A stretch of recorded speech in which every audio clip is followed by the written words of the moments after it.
Me chamo Eugênia. Tenho 81 anos hoje. E lembro como se fosse ontem da primeira vez que percebi que meu nome era só um jeito de dizer que eu tinha feito alguma coisa errada.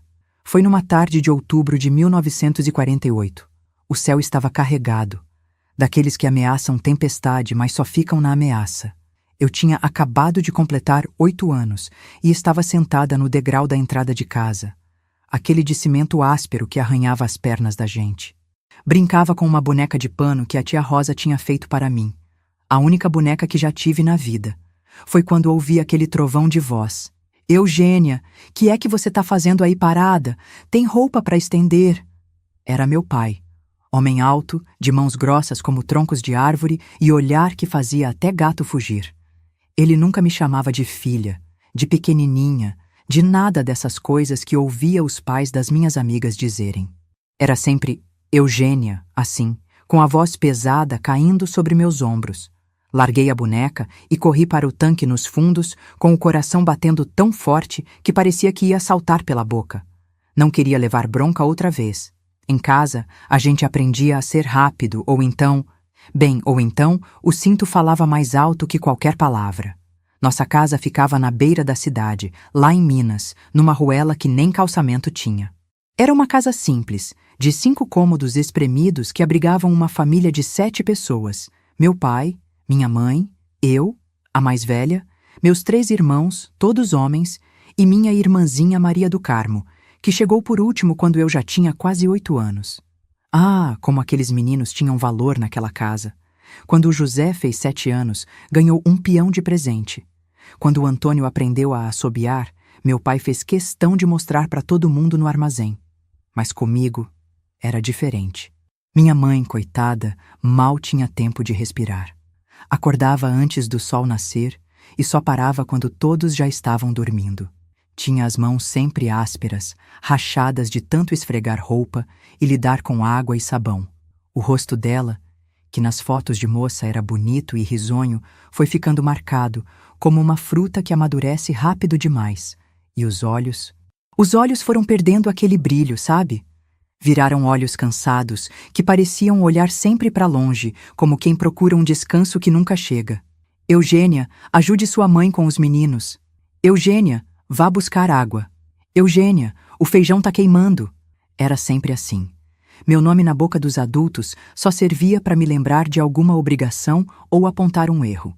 Nunca ouvi um Eugênia, que bonito esse desenho, ou Eugênia, como você tá crescida. Nada. Era como se eu fosse apenas 2 mãos a mais para o trabalho.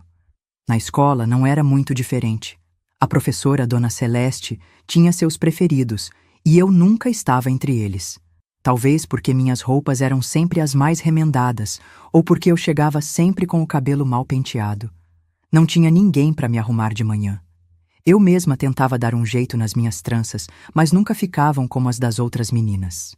Lembro de uma vez, devia ser 1949 ou por aí, que teve apresentação na escola. Cada criança tinha que recitar uma poesia. Passei semanas decorando aqueles versos, praticava baixinho enquanto lavava louça, enquanto varria o chão. No dia, usei o vestido menos surrado que tinha, aquele de bolinhas azuis já meio desbotadas. Nem almocei direito de tão nervosa. Agora, Eugênia Soares vai recitar A Casa, de Vinícius de Moraes, anunciou Dona Celeste. Subi no pequeno tablado, as pernas tremendo como vara verde. Olhei para a plateia, procurando algum rosto conhecido. As mães das outras crianças estavam todas lá, algumas até com câmeras fotográficas. Da minha família, nem sinal. Engoli seco e comecei. Era uma casa muito engraçada, não tinha teto, não tinha nada. Recitei tudo direitinho, sem gaguejar uma vez sequer. No final, houve aplausos, mas eram aplausos educados, daqueles que se dá por obrigação. Voltei para o meu lugar, sentindo um vazio que nem sabia explicar. Quando cheguei em casa, contei animada. Mãe, recitei uma poesia hoje, a professora disse que fui bem. Ela estava debruçada sobre o tanque, as costas curvadas, os braços mergulhados na água ensaboada. Nem levantou a cabeça para me olhar. Que bom, menina. Agora me ajude com essa roupa que o sol já está baixando. Naquele momento, senti algo se apagar dentro de mim. como uma velhinha de aniversário que se assopra e vira só fumaça. Ali entendi. Para existir nessa casa, eu precisava ser útil, não ser especial. Os anos foram passando assim. Enquanto as outras meninas da minha idade começavam a se arrumar para festinhas, a sonhar com namorados, eu ia me afundando cada vez mais no trabalho doméstico. Com 12 anos, já cozinhava para a família inteira. Com 14, lavava, passava, arrumava e ainda cuidava dos irmãos mais novos. O pior era quando tinha visita em casa. Meu pai se transformava. Sorria, contava causos, batia palmas nas costas dos compadres. Os meninos eram chamados para se apresentar, para mostrar como estavam crescidos, fortes. E eu era apenas a moça, aquela que servia o café, que trazia o bolo, que depois lavava as xícaras. Alguns nem sabiam meu nome, mesmo depois de anos visitando nossa casa.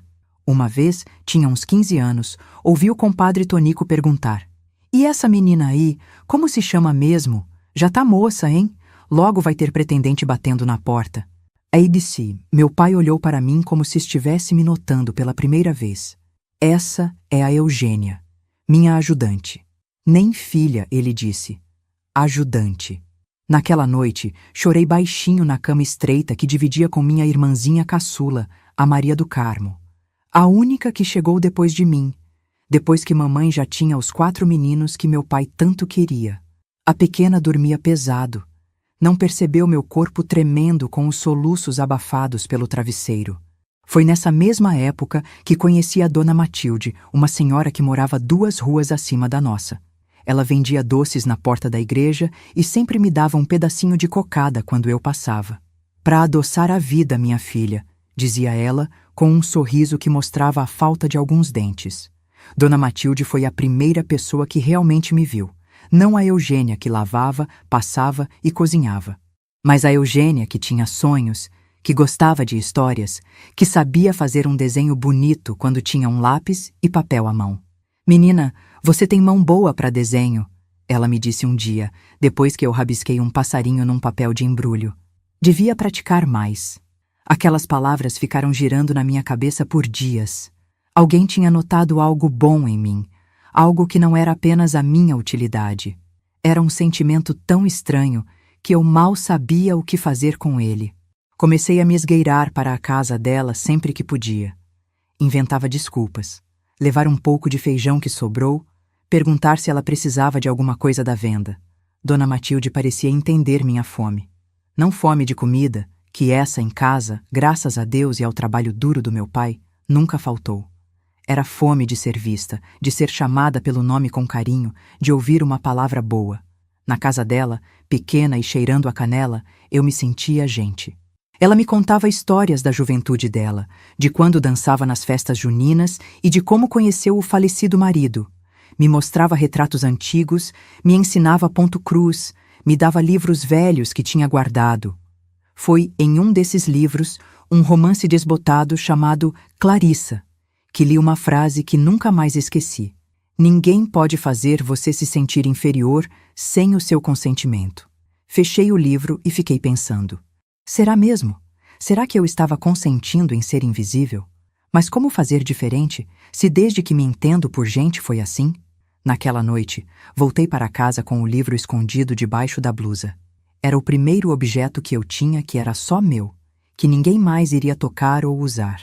Guardei debaixo do colchão e nas noites seguintes, lia escondido, usando a luz fraca que vinha da rua, que passava pela janela pequena do quarto.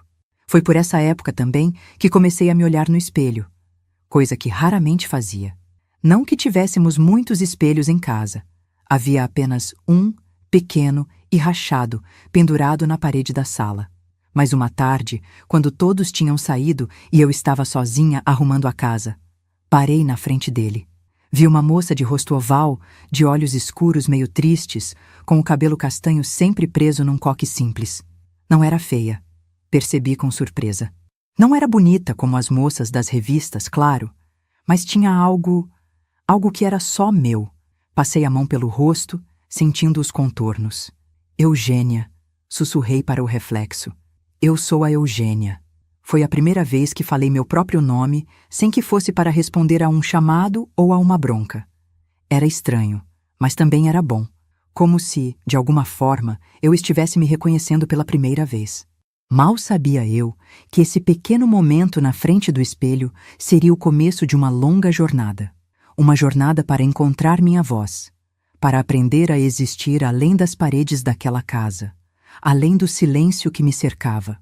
Os dias naquela casa eram como contas de um mesmo rosário, parecidos, repetitivos, seguindo sempre na mesma direção. O sol nascia e comigo os trabalhos também.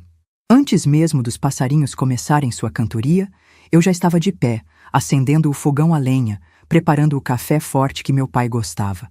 Logo os meninos acordavam, esfregando os olhos, pedindo comida, brigando entre si. A casa ficava barulhenta, cheia de gritos, risadas e choramingos. Menos eu. Eu me movia em silêncio, como uma sombra, servindo, limpando, ajeitando. Às vezes me perguntava se alguém notaria se eu simplesmente não estivesse ali. Foi em 1951, quando eu tinha 11 anos, que aconteceu algo que mudou um pouquinho as coisas. Era domingo de festa da padroeira, e pela primeira vez mamãe disse que eu podia ir à quermesse depois que terminasse as obrigações. Terminei tudo numa rapidez só. Até os meninos ficaram espantados de ver como minhas mãos voavam entre a louça, a vassoura e as roupas. "Tá com pressa hoje, hein?" disse meu irmão José, me olhando com curiosidade. Não respondi. Tinha medo que se falasse muito sobre isso, alguém mudaria de ideia. Quando terminei tudo, fui até minha mãe, que remendava uma calça na máquina velha de costura.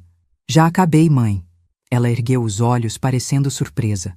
Por um instante, achei que ia sorrir, mas logo voltou para o tecido entre os dedos. "Então pode ir. Mas volta antes de escurecer, viu?" Saí quase correndo, o coração leve como nunca tinha sentido. A pracinha da cidade estava enfeitada com bandeirolas coloridas. Barraquinhas de comida e jogos se espalhavam em volta do coreto, onde tocava uma bandinha. O cheiro de pipoca e algodão doce misturava-se no ar, fazendo meu estômago roncar. Andei por ali, olhando tudo com olhos arregalados, quase sem acreditar que eu estava mesmo ali, sozinha, livre. Foi quando vi Dona Matilde em sua barraquinha de doces caseiros. Ela sorriu ao me ver, os olhos enrugados nos cantos de tanto sorrir na vida. "Eugênia! Que bom te ver fora daquela casa, menina." Aproximei-me timidamente. Ela me estendeu um pedaço de doce de abóbora. "Toma, é presente." Peguei o doce, sentindo a textura macia e úmida. Dei uma mordida pequena, deixando o sabor doce se espalhar pela boca. "Obrigada, Dona Matilde. Você merece coisas doces na vida, menina. Todo mundo merece." Fiquei ali, ao lado dela, enquanto ela vendia seus doces. Vez ou outra, me pedia para embrulhar um brigadeiro ou entregar o troco. Me senti útil, mas de um jeito diferente. Não era uma obrigação pesada. Era quase uma brincadeira. Quando começou a escurecer, me despedi dela, com o coração apertado por ter que voltar para casa. "Vem me ajudar domingo que vem também," ela disse enquanto guardava as coisas. Não era uma pergunta, era um convite. Senti algo quente no peito. Pela primeira vez, alguém queria minha companhia, não apenas meu trabalho. Voltei para casa flutuando. Mal sabia que aquele seria o começo de muitos domingos na quermesse, ao lado de Dona Matilde. Foi ali, naquelas tardes de domingo, que comecei a sentir que existia um mundo além das paredes da minha casa. Um mundo onde eu podia ser Eugênia, não apenas a menina ou a ajudante. O tempo foi passando. Eu crescia, mas continuava invisível em casa. Meu corpo mudava, virando de menina para moça, mas ninguém parecia notar. Quando completei 15 anos, nem lembraram da data. Passei o dia como qualquer outro, lavando, passando, cozinhando. À noite, Dona Matilde apareceu em casa com um pequeno embrulho. "Vim trazer isso para Eugênia", disse ela à minha mãe, que a olhou meio desconfiada. Era um lenço de pescoço, vermelho vivo, com pequenas flores bordadas à mão. Nunca tinha ganhado algo tão bonito. "Feliz aniversário, menina", ela sussurrou quando me abraçou. Aquele abraço. Ah, aquele abraço. Foi como se alguém tivesse aberto uma janela numa sala fechada há anos. Senti o ar entrar, fresco, novo. Senti as lágrimas quererem vir, mas as segurei. Em casa, aprendi cedo que chorar não adiantava nada. Nessa época, as coisas começaram a ficar mais difíceis em casa. Meu pai andava nervoso, preocupado com dinheiro. O trabalho na lavoura não ia bem, e as contas só aumentavam. As noites se encheram de discussões entre ele e minha mãe. Gritos, portas batendo, silêncios pesados que duravam dias. Em uma dessas noites, depois de uma briga particularmente feia, minha mãe veio para o quarto que eu dividia com Maria do Carmo. Sentou-se na beirada da cama, o rosto cansado à luz fraca da lamparina. "Vou precisar que você ajude mais, Eugênia", ela disse, a voz baixa para não acordar minha irmã. "Seu pai está falando em tirar os meninos da escola para trabalhar." Olhei para ela, sentindo um aperto no peito. Os meninos adoravam a escola, especialmente Antônio, que vivia com a cabeça nos livros. "O que eu posso fazer, mãe?" Ela suspirou, passando a mão pelo rosto. "Dona Clara me disse que está precisando de alguém para ajudar na casa dela. Cozinhar, lavar, essas coisas. Falei que você podia ir." Senti como se tivessem jogado um balde de água fria em mim. Trabalhar na casa dos outros? Deixar minha família? "Mas, mãe, é só por um tempo, filha", ela disse. E notei que era raro ela me chamar assim. "Até as coisas melhorarem. O dinheiro vai ajudar a manter os meninos na escola." Engoli o nó que se formou na garganta e assenti. O que mais eu podia fazer? Desde pequena, aprendi que minhas vontades vinham depois das necessidades da família. E se isso significava que meus irmãos poderiam continuar estudando? "Tudo bem, mãe, eu vou." Ela me olhou por um momento e vi algo em seus olhos que não costumava ver. Gratidão? Culpa? Não sei dizer. Então, num gesto rápido e desajeitado, ela me abraçou. Foi um abraço curto, quase envergonhado, como se não soubesse bem como fazer aquilo. "Você é uma boa menina, Eugênia." E saiu, deixando-me sozinha com meus pensamentos e medos. No dia seguinte, arrumei minhas poucas coisas numa trouxa. Não tinha muito. Alguns vestidos simples, o lenço que Dona Matilde me deu, uma fita de cabelo, um pequeno terço que era da minha avó. Parei diante do espelho rachado da sala, olhando para meu reflexo. "Você consegue, Eugênia", sussurrei para mim mesma, tentando ganhar coragem. Despedi-me dos meus irmãos, que pareciam confusos. Para eles, eu sempre estive ali, parte da mobília da casa. Agora estaria longe, e isso era estranho. Meu pai limitou-se a um aceno de cabeça e algumas recomendações secas. "Trabalhe direito, não dê motivo de queixa, traga o dinheiro no fim do mês." Minha mãe me acompanhou até a porta. Havia um silêncio pesado entre nós, cheio de coisas não ditas. "Se cuida", foi tudo o que ela disse, os olhos marejados. E assim fui, com 15 anos recém-completados, trabalhar na casa de Dona Clara, uma viúva rica que morava numa casa grande do outro lado da cidade. O primeiro dia na casa de Dona Clara foi assustador. A casa era enorme, com tantos cômodos que me perdi várias vezes. Havia tapetes macios no chão, cortinas de tecido fino nas janelas, móveis de madeira escura e brilhante. Parecia outro mundo. Dona Clara não era uma patroa má, mas era exigente. Mostrou-me cada canto da casa, explicando como queria que tudo fosse feito. Havia regras para tudo. Como dobrar os lençóis, como limpar os vidros, como preparar o chá da tarde. "Você vai dormir no quartinho dos fundos", ela disse, apontando para um cômodo pequeno ao lado da cozinha.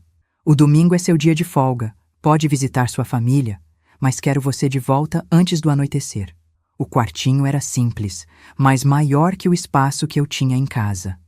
Havia uma cama só para mim, um pequeno guarda-roupa e até uma mesinha com um espelho. Sentei-me na cama, sentindo o colchão macio sob meu peso, e deixei as lágrimas rolarem livremente pela primeira vez em anos. Chorei por tudo, pela família que eu deixava, mesmo que lá eu fosse quase invisível, pelo medo do desconhecido, pela solidão que sentia. Mas também chorei por uma pequena sensação de liberdade que começava a nascer dentro de mim. Ali, naquela casa estranha, eu não era a filha que ninguém notava. Era Eugênia, a moça que trabalhava para Dona Clara. Um papel novo, uma chance nova. Os primeiros meses foram difíceis.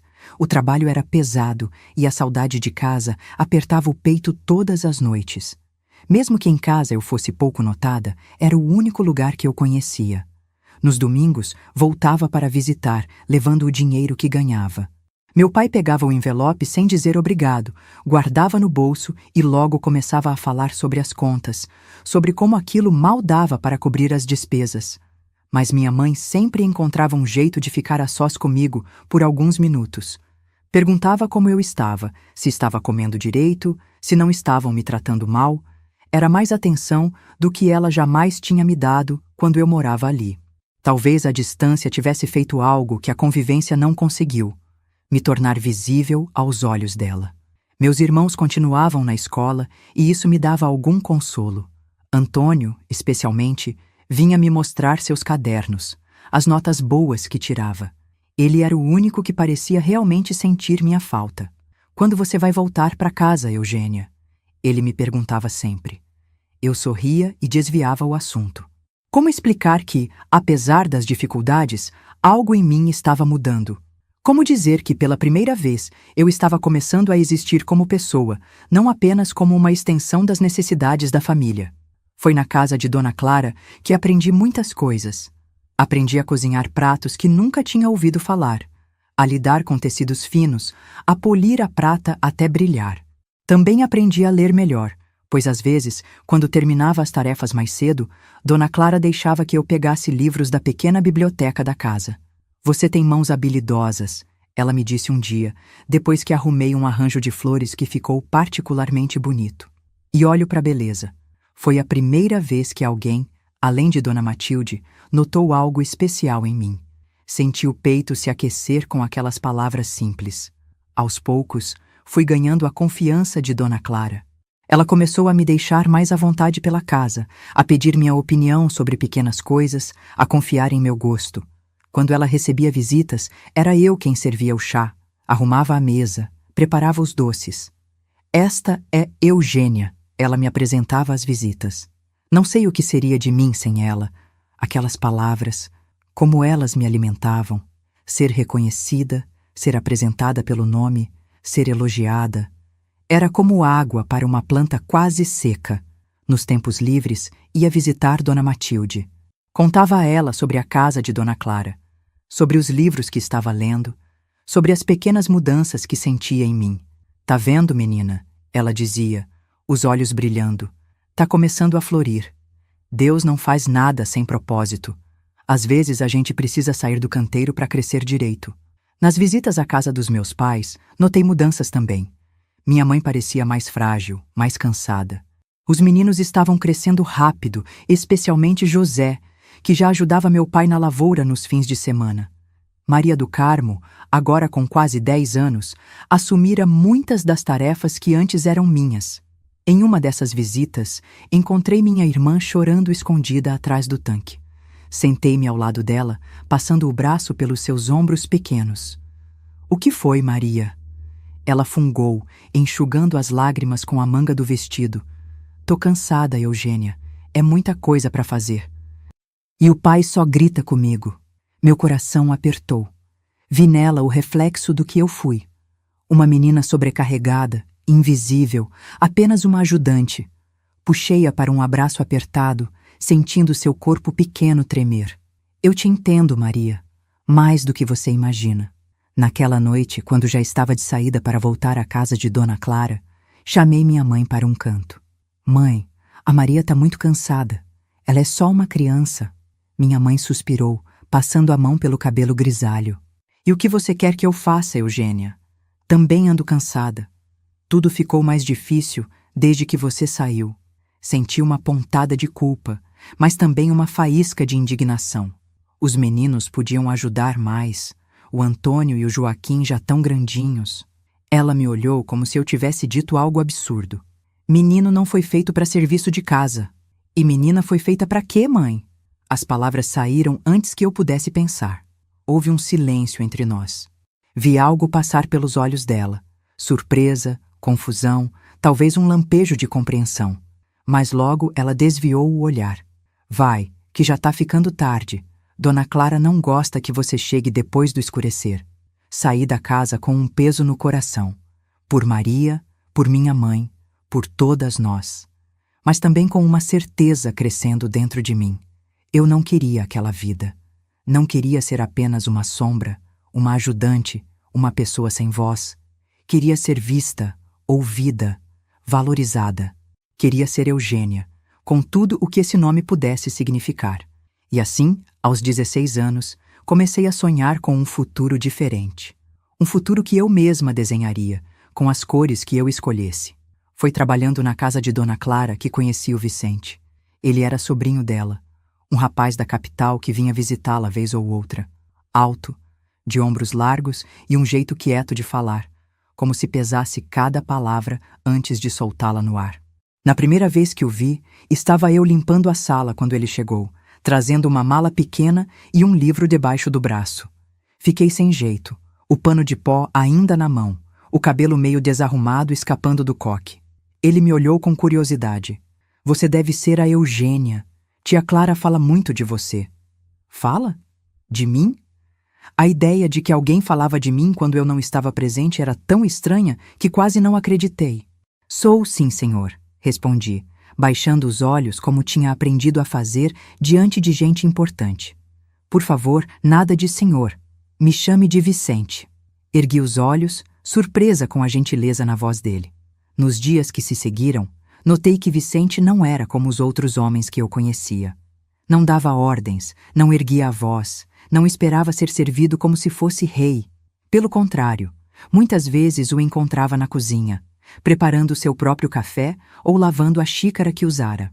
Minha mãe me ensinou cedo que cada um cuida do que suja. Ele me disse uma vez, quando o peguei enxugando a pia onde tinha lavado uma fruta. Aquilo era tão diferente do que eu via em casa que mal sabia como reagir. Meu pai nunca, jamais, tinha posto as mãos numa louça suja ou numa vassoura. Para ele, isso era coisa de mulher. Vicente estava na cidade estudando para um concurso.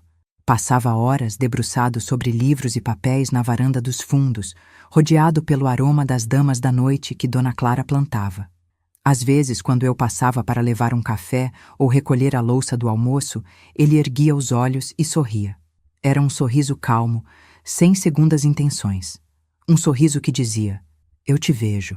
Numa tarde de maio de 1952, quando o calor já começava a dar uma trégua, levei uma bandeja com café e broa de fubá para ele. Encontrei-o com a testa franzida, mordendo a ponta do lápis. Problema difícil? Perguntei, colocando a bandeja sobre a mesinha. Ele piscou, como se acordasse de um transe, e sorriu. Equações. Nunca foram meu forte. Olhei por cima do ombro dele, para o papel cheio de números e letras misturadas. Meu coração acelerou um pouquinho. Posso? Perguntei, apontando para o papel.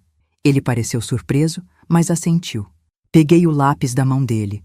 Nossas peles se tocaram por um instante breve, e senti um calor subir pelo braço.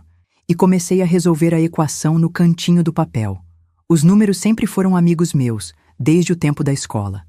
Era como se falassem comigo, se organizassem na minha cabeça de um jeito que fazia sentido. Acho que dá isso, disse, apontando para o resultado que tinha encontrado.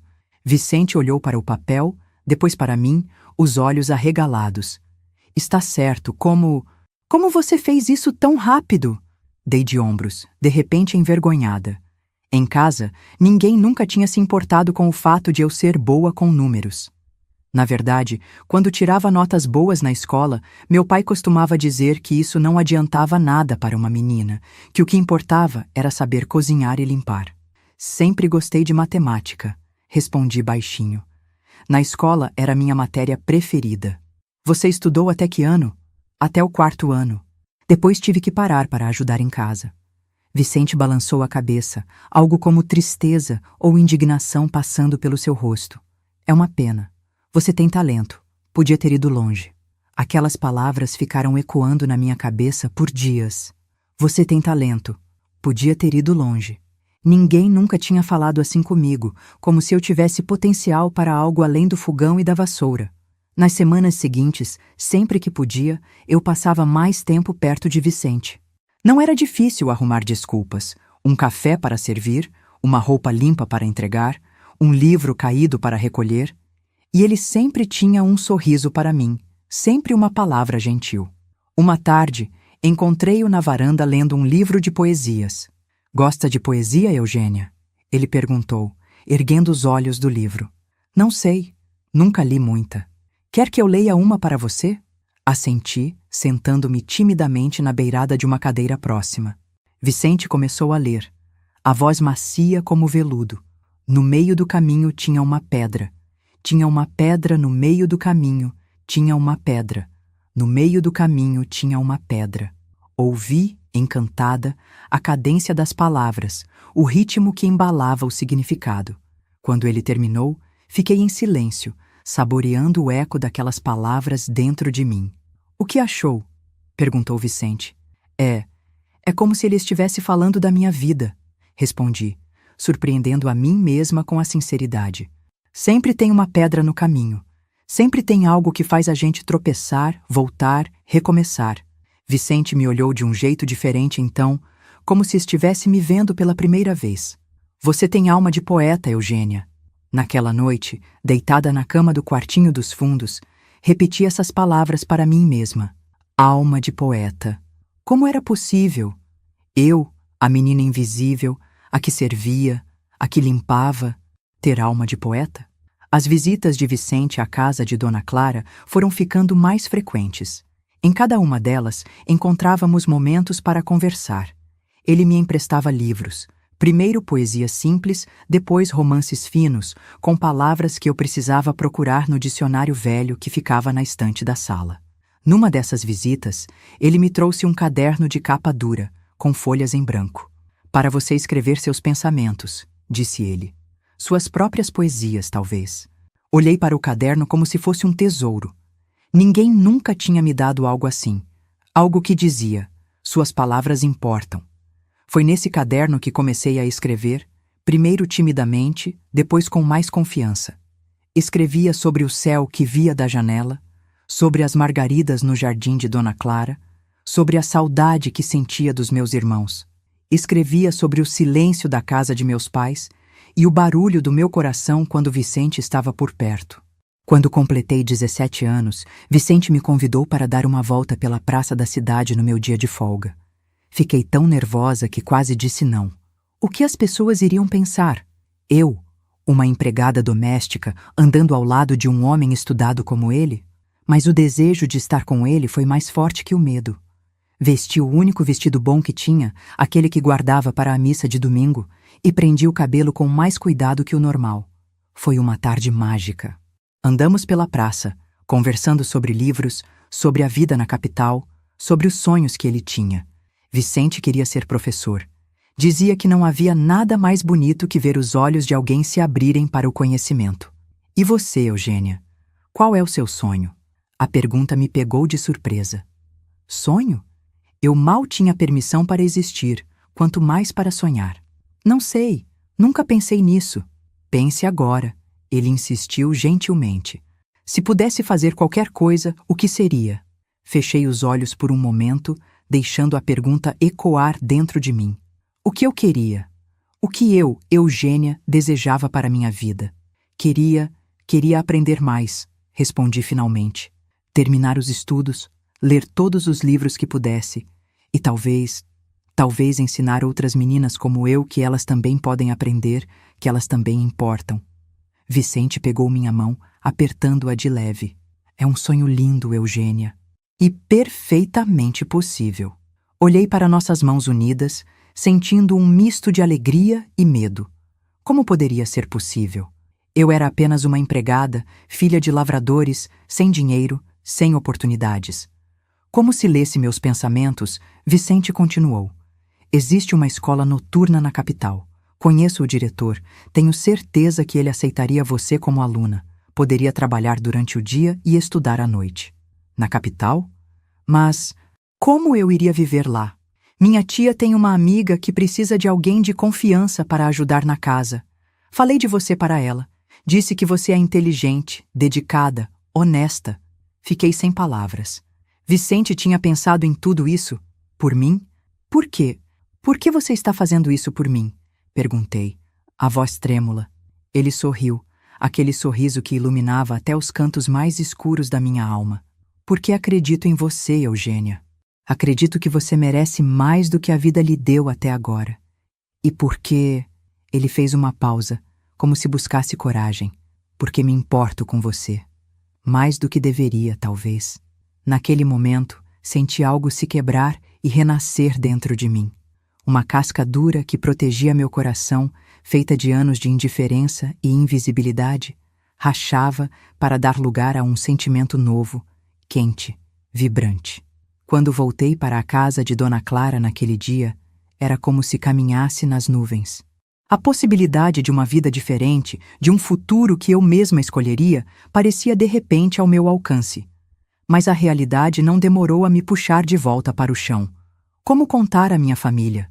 Como dizer ao meu pai que eu queria ir embora, estudar, ser mais do que ele sempre achou que eu poderia ser? No domingo seguinte, fui para casa com o coração pesado. Encontrei minha mãe na cozinha, como sempre, preparando o almoço. Parecia mais cansada, mais envelhecida. Mãe, comecei, sentando-me à mesa da cozinha. Preciso contar uma coisa. Ela me olhou, enxugando as mãos no avental. O que foi? Tá doente? Não, mãe, é que surgiu uma oportunidade para mim, na capital. Expliquei sobre o trabalho na casa da amiga de Dona Clara, sobre a escola noturna, sobre a chance de terminar meus estudos. Enquanto falava, vi o rosto dela passar da surpresa à descrença. E quem vai mandar dinheiro pra gente, Eugênia? Já não basta ter saído daqui, agora quer ir para mais longe ainda? Eu continuaria mandando dinheiro, mãe, só que seria da capital. E quem garante que esse emprego é decente? Que essa tal escola existe mesmo? O Vicente... Ah, ela interrompeu, os olhos de repente duros. Então é isso? Tá indo atrás de homem? Não, mãe, não é nada disso. Eugênia... A voz dela baixou para um sussurro urgente. Homem promete mundos e fundos quando quer alguma coisa de uma moça. Depois que consegue, some. Já vi isso acontecer com moças melhores que você. Suas palavras me atingiram como um tapa. Moças melhores que você. Até minha própria mãe achava que eu valia pouco. Não é isso, mãe. Vicente só quer me ajudar. Ele acredita que eu posso ser mais... Mais o quê? Mais do que sua mãe? Mais do que as mulheres da sua família foram por gerações? Quem você pensa que é, Eugênia? Nesse momento, meu pai entrou na cozinha, o senho franzido. Que gritaria é essa? Minha mãe se virou para ele, os olhos brilhando de raiva ou medo, não sei dizer. Sua filha quer ir embora para a capital, atrás de um homem. Não é isso, pai. Tentei explicar, mas ele já erguia a mão, me silenciando. Então é assim que você agradece tudo o que fizemos por você? Criamos, demos comida, teto, e agora quer ir embora, virar uma qualquer na cidade grande? Eu só quero estudar, pai. Terminar os estudos, ser alguém. Ser alguém? Ele repetiu, a voz subindo. E o que você é agora? Nada? Ninguém? É isso que você acha da sua família, da sua criação? Senti as lágrimas queimarem nos olhos, mas não deixei que caíssem. Não ali, não diante dele. Não é isso que eu quis dizer. Pois fique sabendo que você não vai a lugar nenhum. Já foi demais deixar você ir trabalhar na casa daquela viúva. Capital, nem pensar. E não quero mais ouvir falar desse tal de Vicente. Homem nenhum vai fazer minha filha de boba. Ele saiu da cozinha, batendo a porta com força. Fiquei ali, paralisada. O sonho que mal tinha começado a nascer, já morrendo dentro de mim. Minha mãe se aproximou. O rosto agora mais suave. Filha, entenda. Seu pai só quer te proteger. O mundo lá fora é duro para uma moça sozinha. Não estaria sozinha, mãe. Teria trabalho, estudo. Eugênia, ela suspirou. Às vezes, a gente precisa aceitar o lugar que Deus nos deu. Eu também tive sonhos quando era moça. Também quis outras coisas. Mas a vida ensina a gente a se contentar com o que é possível. Olhei para ela, vendo de repente não apenas minha mãe, mas uma mulher que também teve desejos, esperanças, que também quis mais do que lavar, cozinhar, obedecer. Uma mulher que, como eu, tinha aprendido a se fazer pequena, invisível, a não esperar demais da vida. Eu não quero me contentar, mãe, disse baixinho. Não quero passar a vida sendo apenas o que os outros esperam que eu seja. Ela me olhou por um longo momento. algo como admiração ou inveja brilhando nos olhos cansados. Você sempre foi diferente, Eugênia. Desde pequena, tinha um fogo dentro de você que eu nunca entendi bem. Talvez você realmente possa ter mais do que eu tive. Aquelas palavras acenderam uma pequena chama de esperança. Seria possível que minha própria mãe, depois de tudo, pudesse me apoiar? Me ajuda, mãe. Ajuda a convencer o pai. Ela balançou a cabeça, voltando à realidade. Você conhece seu pai. Quando põe uma coisa na cabeça, não tem quem tire. Melhor deixar essa ideia de lado, filha, pelo menos por enquanto. Voltei para a casa de Dona Clara naquela noite com o coração pesado. Como contar a Vicente que meu sonho tinha acabado antes mesmo de começar? Mas algo tinha mudado dentro de mim. Aquela menina que aceitava tudo calada, que se escondia nas sombras, estava dando lugar a uma mulher que começava a sentir o próprio valor. Uma mulher que tinha ouvido pela primeira vez que seu nome podia significar mais que apenas um chamado para o trabalho. Eugênia. Sussurrei para mim mesma enquanto caminhava pelas ruas escuras. Eugênia quer mais. E naquela noite, tomei uma decisão que mudaria para sempre o rumo da minha vida. Quando voltei à casa de Dona Clara naquela noite, a lua estava cheia, derramando sua luz prateada sobre o caminho. Uma lua como aquela, minha avó dizia, era sinal de mudança, de decisões importantes. Eu olhava para ela enquanto caminhava, como se pedisse conselho. Que faço, meu Deus? Murmurava para o céu estrelado. Vicente estava na varanda quando cheguei, como se tivesse adivinhado que eu precisava dele naquele momento. Bastou um olhar para ele entender que algo não tinha corrido bem. Venha, vamos conversar, disse, indicando o banco de madeira no jardim. Sentamos lado a lado, em silêncio por alguns instantes. O perfume das damas da noite enchia o ar, misturando-se com o cheiro de terra molhada. Tinha chovido mais cedo. Eles não deixaram, não é?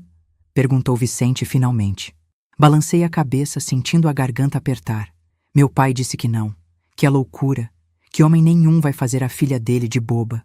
Vicente suspirou, olhando para as próprias mãos. Ele pensa que estou tentando, que minhas intenções não são... Eu sei que não é isso, interrompi. Sei que você só quer me ajudar, mas meu pai, ele não consegue imaginar que alguém faria algo por mim sem querer nada em troca. Ficamos novamente em silêncio. O vento balançava as folhas das árvores, fazendo-as sussurrar como se compartilhassem segredos. E agora? Perguntei, mais para mim mesma que para ele. Vicente virou-se para mim, seus olhos refletindo a luz da lua. Eugênia, você tem 17 anos. Logo será maior de idade, pode tomar suas próprias decisões. Mas minha família, eles precisam do dinheiro que mando. Você continuaria mandando. Da capital, como disse. Suspirei, pensando na cara de decepção da minha mãe, na raiva do meu pai, no olhar perdido da Maria do Carmo. Tenho medo, Vicente. Medo de ir e não dar certo. Medo de ficar e me arrepender pelo resto da vida. Ele pegou minha mão, segurando-a com delicadeza entre as suas. O medo faz parte. Mas pense, Eugênia, daqui a 20, 30 anos, olhando para trás, do que você terá mais medo? De ter tentado e talvez falhado? Ou de nunca ter tentado? Suas palavras caíram sobre mim como gotas de chuva em terra seca. Absorvi cada uma delas, sentindo-as penetrar fundo, alimentando uma semente que já estava plantada em meu coração. Tem outra coisa, disse Vicente, a voz suave na noite silenciosa. Algo que preciso lhe dizer. Olhei para ele, o coração acelerando. Não estou fazendo isso só para ajudar. Não é só porque acredito no seu potencial, embora acredite muito, é porque... Ele respirou fundo, como quem toma coragem. Porque me apaixonei por você, Eugênia. O mundo parou por um instante. As palavras dele ficaram suspensas no ar, como se o próprio tempo tivesse segurado a respiração. Me apaixonei por você. Ninguém jamais tinha dito algo assim para mim. Por mim? Perguntei, a voz quase sumida. Ele sorriu. Aquele sorriso que fazia meu coração pular uma batida. Por você. Pela sua inteligência, pela sua força, pela sua bondade. Por esse olhar que parece carregar toda a beleza do mundo, mesmo que você não saiba. Senti as lágrimas subirem aos olhos, mas não eram lágrimas de tristeza, eram de reconhecimento. Finalmente, alguém me via. Realmente me via. Eu também, sussurrei. Também sinto isso por você. Mas tenho tanto medo. Do quê? De que isso seja apenas um sonho. De que um dia você perceba que sou apenas uma moça simples, sem estudo, sem família importante e... Eugênia. Ele interrompeu gentilmente. Não existem apenas quando se fala de pessoas. Cada um de nós é um universo inteiro. E o seu é um dos mais bonitos que já conheci. Naquela noite, sob a luz da lua cheia, Vicente me beijou pela primeira vez. Foi um beijo doce, respeitoso, cheio de promessas silenciosas. Um beijo que selava não apenas nossos sentimentos, mas também uma decisão. Quando nos separamos, eu já sabia o que precisava fazer. Vou para a capital, disse, a voz firme. Vou estudar. Vou ser mais do que acharam que eu poderia ser. Vicente sorriu, um misto de alegria e orgulho nos olhos. Sabia que você escolheria o caminho mais difícil. É isso que admiro em você. Essa coragem que nem você mesma sabe que tem. Os dias seguintes foram de preparativos secretos. Vicente tratou de confirmar o emprego na casa da amiga de Dona Clara, uma senhora viúva chamada Dona Elisa. Garantiu minha vaga na escola noturna. Até mesmo Dona Clara ajudou, sem fazer muitas perguntas, preparando uma pequena trouxa com roupas que não usava mais, algumas peças finas que seriam úteis na capital. Vou sentir sua falta, menina, disse ela, quando me entregou o embrulho. Mas sei que você merece essa chance. Dona Matilde foi a mais difícil de contar. Seus olhos encheram-se de lágrimas, mas não era tristeza que vi neles. Era uma espécie de alegria misturada com preocupação. O mundo é grande lá fora, minha filha, disse ela, segurando minhas mãos nas suas, enrugadas pelo tempo. Mas seu coração é maior. Só não esqueça de onde veio. Não esqueça da gente que ficou. Nunca esqueceria, Dona Matilde.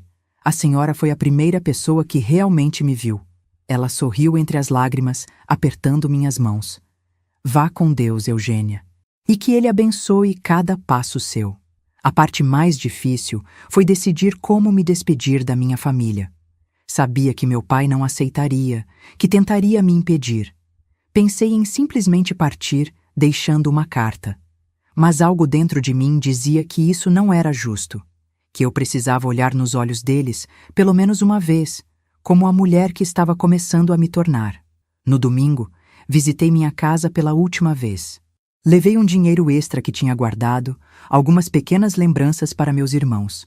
Maria do Carmo correu para me abraçar quando cheguei, como sempre fazia.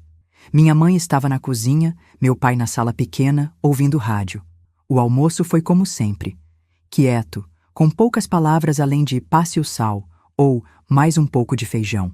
Depois, quando meus irmãos saíram para brincar no quintal, chamei meus pais para conversar. Amanhã vou para uma capital, disse, a voz tremendo só um pouquinho. Já tenho emprego garantido na casa de uma senhora de respeito. Vou estudar à noite. E vou continuar mandando dinheiro todo mês. Não se preocupem.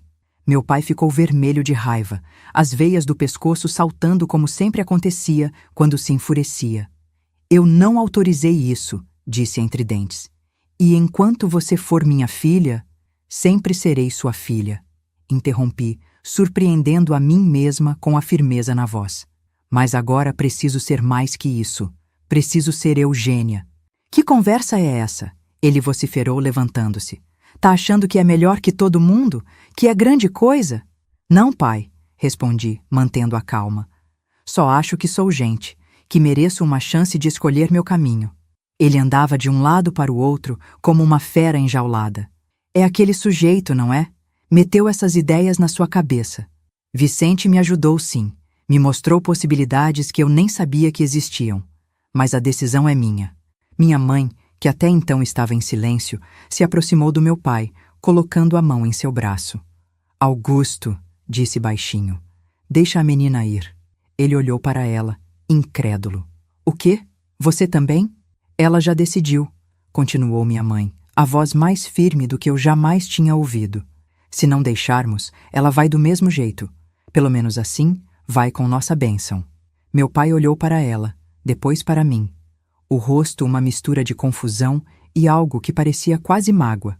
Faz o que quiser então, disse finalmente, dirigindo-se à porta. Mas não venha chorando depois, quando esse sujeito te abandonar.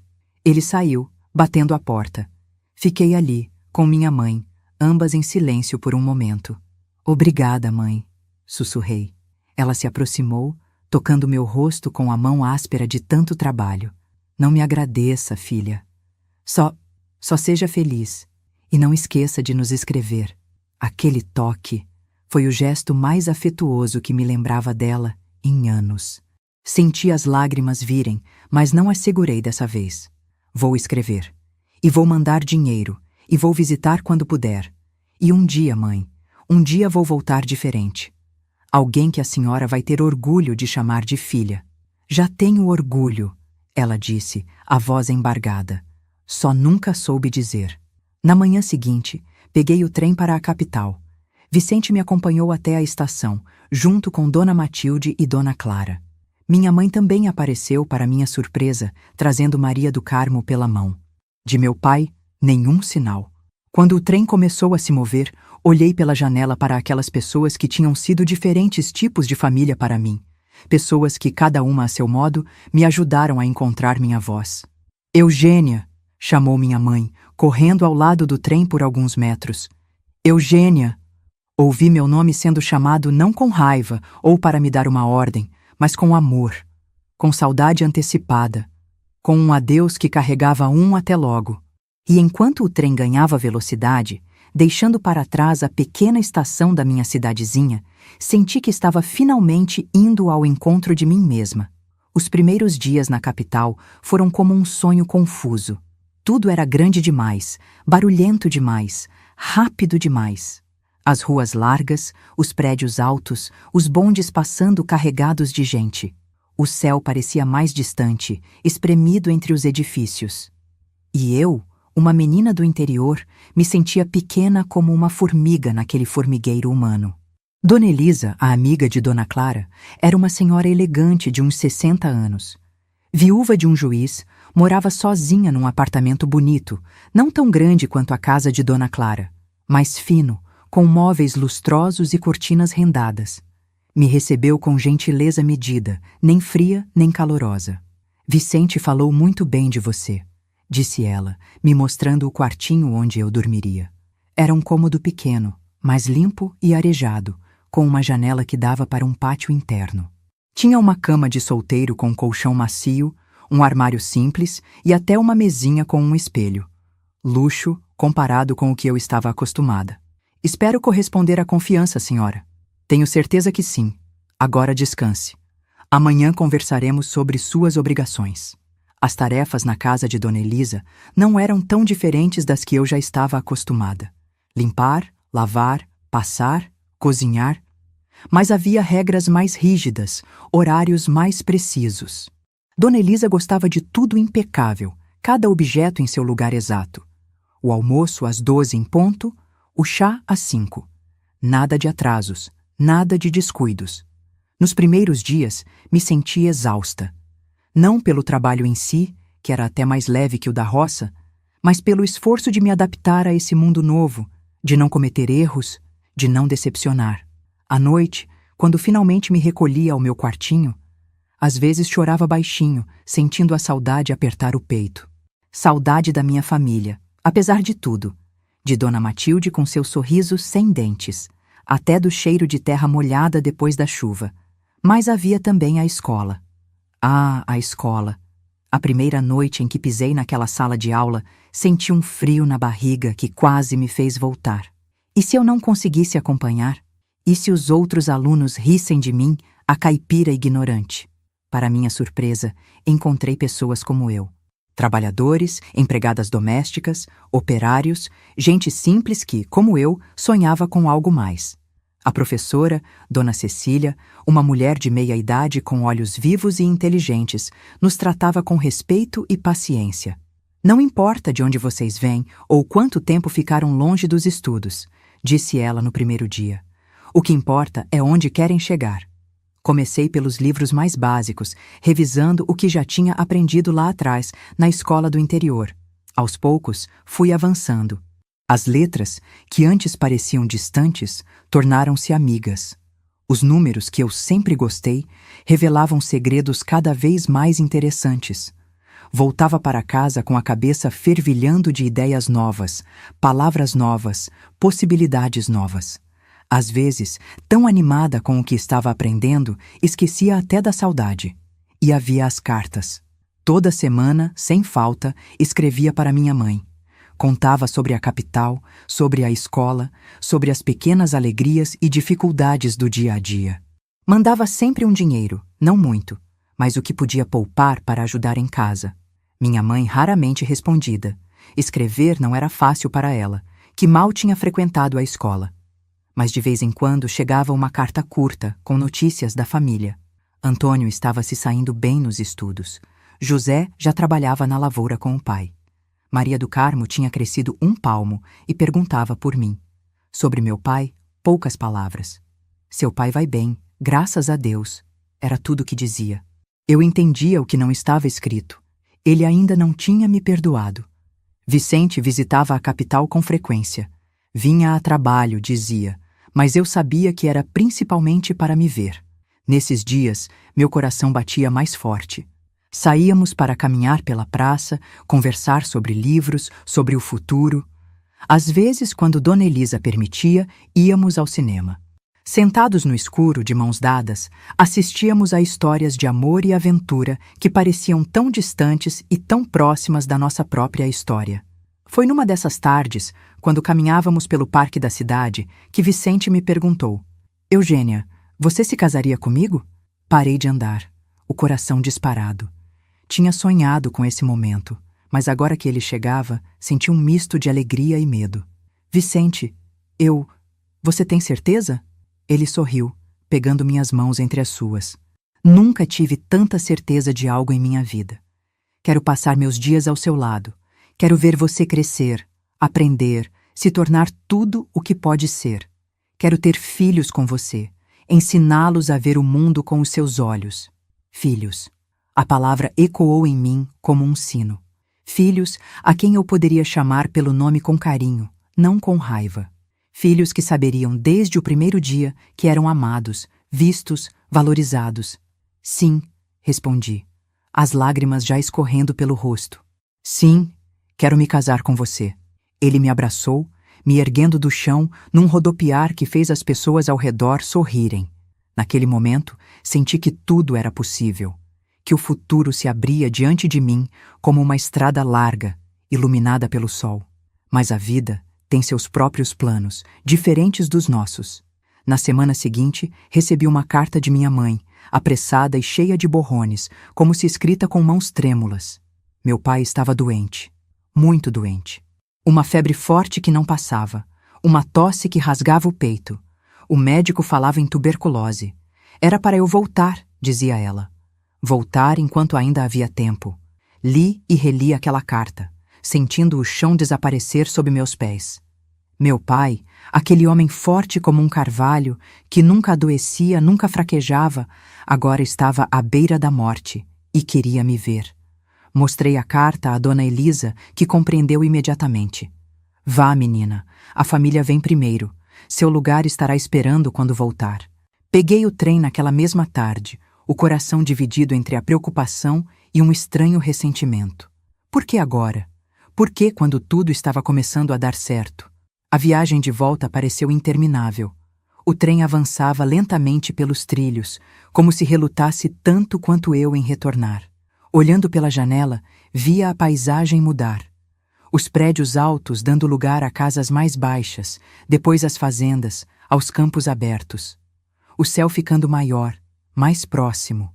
Quando finalmente cheguei à minha cidadezinha, era como se estivesse entrando num sonho antigo. As ruas de terra, as casinhas simples, o sino da igreja ao longe. Tudo parecia menor, mais apertado do que eu lembrava. Ou talvez fosse eu que tivesse crescido. Minha mãe me esperava na estação, o rosto mais envelhecido do que nas minhas lembranças, os olhos fundos de quem não dormia há dias. Como ele está? Perguntei, abraçando-a rapidamente. Mal, filha, não sai mais da cama, quase não come. Caminhamos em silêncio até a casa. Na porta, Maria do Carmo me esperava, mais alta do que eu me lembrava, os olhos idênticos aos meus brilhando de contentamento ao me ver. Eugênia! Gritou, correndo para me abraçar. Você voltou! Abracei minha irmã com força, sentindo o cheiro de casa que emanava dela. Cheiro de sabão caseiro, de terra, de infância. Voltei, Maria. Mas é só por um tempo. O quarto dos meus pais estava na penumbra, as cortinas fechadas para proteger os olhos sensíveis do doente. No ar, um cheiro forte de remédios misturado ao odor característico da doença. Suor, febre, sofrimento. Meu pai estava deitado na cama que ele e minha mãe dividiam há décadas. Parecia ter envelhecido 20 anos desde a última vez que o vi.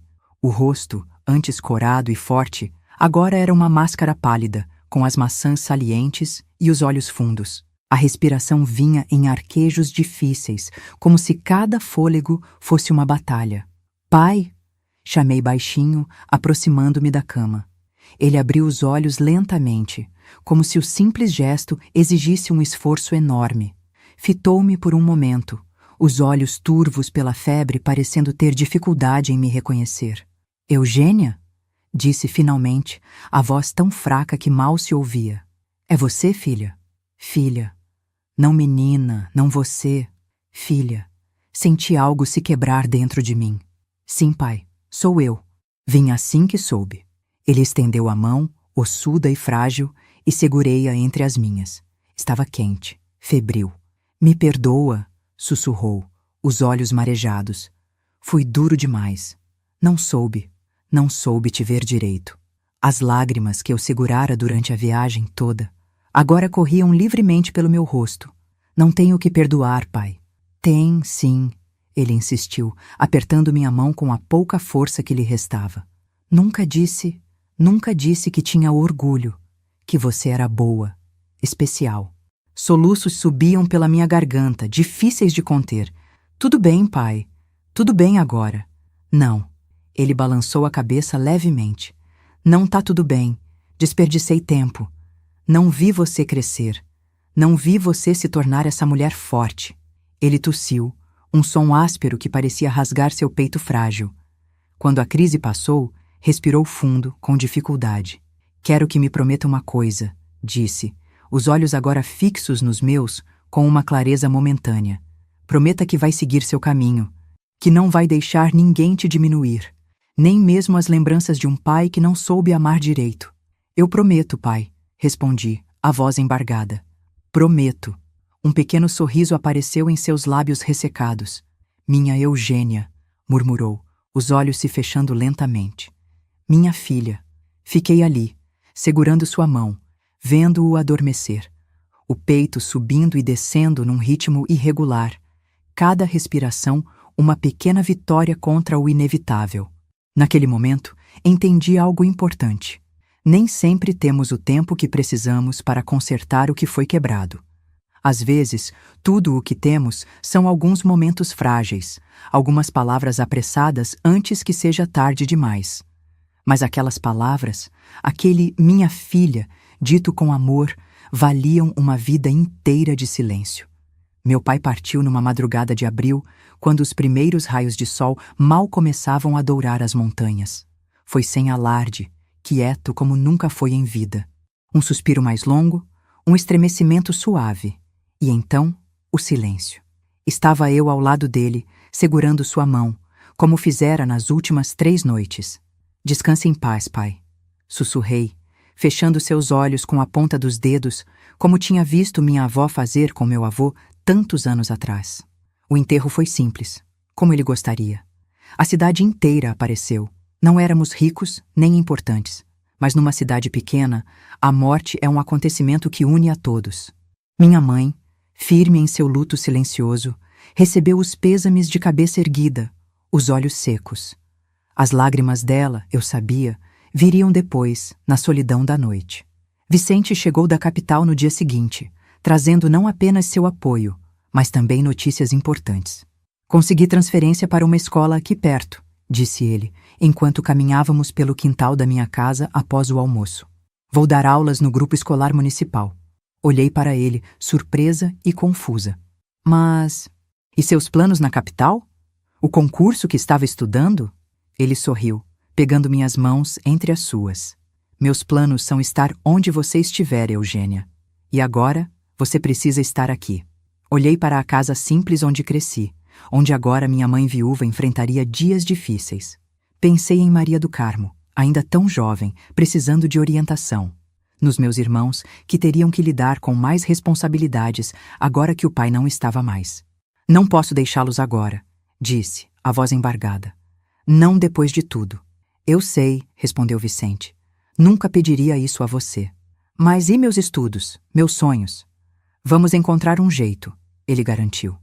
Tem uma escola noturna na cidade vizinha. Não é como a da capital, mas é um começo. Posso te levar e buscar todos os dias. Senti uma onda de gratidão tão grande que quase me faltou o ar. Este homem maravilhoso, estava disposto a mudar todos os seus planos por mim, por minha família. Te amo tanto, murmurei, recostando a cabeça em seu ombro. E eu a você, minha Eugênia. Mais do que palavras podem dizer. Nas semanas que se seguiram, uma nova rotina se estabeleceu. Durante o dia, ajudava minha mãe com a casa e com as costuras que ela tinha começado a fazer para fora, para complementar a pequena pensão que receberia. À noite, 3 vezes por semana, Vicente me levava de charrete até a cidade vizinha, onde eu continuava meus estudos. Não era fácil. O cansaço muitas vezes pesava sobre meus ombros como uma capa de chumbo, mas cada página virada, cada novo conhecimento adquirido, era como uma pequena vitória, uma confirmação da promessa que fizera ao meu pai. Em casa, as coisas também mudavam. Minha mãe, antes tão resignada e silenciosa, agora se via forçada a tomar as rédeas. Era ela quem decidia o que plantar, quanto vender, como administrar o pouco dinheiro que tínhamos. E para minha surpresa, ela demonstrava uma força e uma sabedoria que nunca tivera chance de mostrar antes. Você me inspirou, filha, disse ela uma noite enquanto costurava a luz do lampião. Ver você lutar pelo que queria me fez pensar que talvez eu também pudesse ser mais do que só a mulher do Augusto. Aquelas palavras aqueceram meu coração de um jeito que poucas coisas conseguiram. O casamento com Vicente aconteceu 6 meses depois do falecimento do meu pai. Foi uma cerimônia simples na igrejinha da cidade, com poucos convidados. Dona Matilde, já bem velhinha, mas ainda sorridente, veio apoiada numa bengala. Dona Clara fez questão de vir da capital, trazendo como presente um jogo de toalhas de mesa bordadas. Até Dona Elisa apareceu, para minha surpresa, com um envelope contendo uma quantia generosa para ajudar a começar a vida. Minha mãe, vestida em tom claro, parecia mais jovem naquele dia, como se um peso tivesse sido tirado de seus ombros. Maria do Carmo, minha única dama de honra, irradiava alegria no seu vestido cor-de-rosa, segurando um pequeno buquê de margaridas. Meu vestido de noiva não era luxuoso, mas tinha sido feito com carinho pelas mãos habilidosas da minha mãe. Simples, de um branco suave, com um corte que valorizava minha silhueta. Quando me olhei no espelho antes de sair de casa, vi não apenas uma noiva, mas uma mulher que tinha encontrado seu valor. Vicente esperava-me no altar, elegante no seu terno escuro, os olhos brilhando ao me ver entrar. Caminhei pelo corredor central sozinha. Não tinha pai para me entregar, mas não me senti sozinha. Senti como se cada passo me aproximasse não apenas do homem que amava, mas também do futuro que tinha escolhido para mim. Nossa casa ficava na cidade, perto da escola onde Vicente dava aulas. Era pequena, mas arejada e clara, com uma varanda onde coloquei vasos de flores e uma cadeira de balanço. Aos fundos, um quintal amplo onde logo começamos uma horta. Era o nosso cantinho de paz, o lugar onde construiríamos nossa história. Continuei meus estudos com determinação renovada. Terminei o que hoje chamariam de ensino fundamental, depois o médio. Vicente me incentivava sempre, me ajudando com as matérias mais difíceis, comemorando cada conquista como se fosse sua também. Quando completei o curso normal e me tornei professora, como ele, a primeira coisa que fiz foi correr até o cemitério e contar ao meu pai. Sentada ao lado da lápide simples, falei como se ele pudesse me ouvir. Consegui, pai. Sou professora agora. Vou ensinar outras crianças, outras meninas como eu fui. Vou chamar cada uma pelo nome, com carinho. Vou fazer com que se sintam vistas, valorizadas. O vento sussurrou entre as árvores, balançando as flores silvestres que cresciam ao redor. Escolhi ver aquilo como um sinal de que, onde quer que estivesse, ele aprovava. Minha primeira turma foi de alfabetização, crianças de 6, 7 anos, com olhos grandes e curiosos e mãozinhas ansiosas para aprender. Entre elas, algumas parecidas comigo quando pequena. Quietas, invisíveis, acostumadas a não serem notadas. Dediquei especial atenção a essas. Chamava-as pelo nome muitas vezes durante o dia, elogiava seus trabalhos, incentivava-as a falar, a se expressar. Quando uma delas, a pequena Rosa, me mostrou um desenho cheio de cores e disse: "Fiz para a senhora, professora", senti que tinha fechado um círculo. Que de alguma forma estava curando a menina que fui através daquela criança. A vida seguiu seu curso, com suas alegrias e desafios. Vicente e eu fomos abençoados com 3 filhos. Pedro, o mais velho, nascido no nosso 2º ano de casamento. Clara, que chegou 3 anos depois. E finalmente Augusto, nosso caçula, batizado em homenagem ao meu pai. Criei meus filhos de um jeito diferente do que fui criada. Cada um deles cresceu sabendo que era especial, que importava, que sua voz merecia ser ouvida.